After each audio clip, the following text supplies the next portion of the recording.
ভয়াবহ বন্যায় বিপর্যস্ত ভারতের উত্তর পূর্বাঞ্চলীয় রাজ্য ত্রিপুরাও।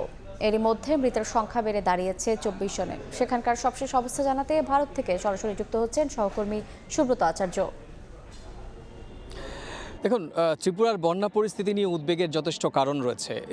ইন্ডিয়ান আবহাওয়া দপ্তর ইতিমধ্যেই তারা পূর্বাভাস দিয়েছে যে আগামী 24 ঘন্টায় এই চলমান যে অতিবর্ষণ সেটি কিন্তু 7 থেকে 8 সেন্টিমিটার পর্যন্ত হতে পারে। আপনি জানেন যে 19 তারিখে শুধু দক্ষিণ ত্রিপুরাতেই 244 মিলিমিটার বৃষ্টিপাতের কারণেই কিন্তু ভয়াবহ বন্যার কবলে পড়ে 8টি জেলার মধ্যে 6টি জেলা। আপনি জানেন যে গোমতি এবং দক্ষিণ ত্রিপুরাতেই মূলত এই বন্যা বা অতি বর্ষণের ফলে যে বন্যা পরিস্থিতি তৈরি হয়েছে তা কিন্তু ভয়াবহ আকার ধারণ করেছে।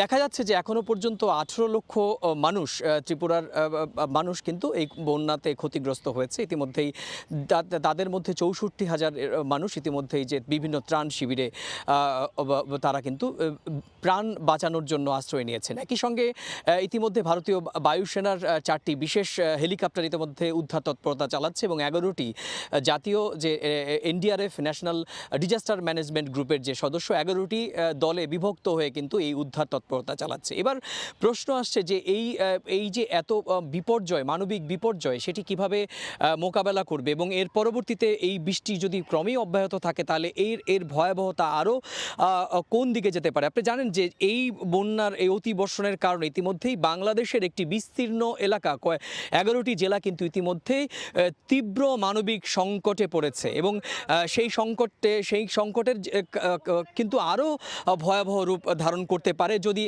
আগামী 24 ঘন্টায় এই বৃষ্টিপাত যে আশঙ্কা করছে ভারতীয় আবহাওয়া দপ্তর সেই বৃষ্টিপাত অব্যাহত থাকে। স্বাভাবিকভাবেই ভারতীয় প্রশাসন ত্রিপুরার যারা এই বানভাসী মানুষ তাদেরকে উদ্ধারের তৎপরতা চালাচ্ছেন এবং কেন্দ্রীয় সরকার ইতিমধ্যেই কিন্তু তাদের যে সর্বশক্তি দিয়ে এই বন্যা দুর্গতদের কিন্তু উদ্ধার তৎপরতার যে প্রশাসনিক তৎপরতা সেটি কিন্তু উল্লেখযোগ্যভাবে আমরা দেখেছি গত 24 ঘন্টায় প্রয়োগ করা হয়েছে। তো এই ছিল আমার কাছে ভারতের ত্রিপুরার বন্যা পরিস্থিতির আমার কাছে থাকা সবশেষ তথ্য। আমরা সরাসরি যুক্ত ছিলাম ভারতের ত্রিপুরায়।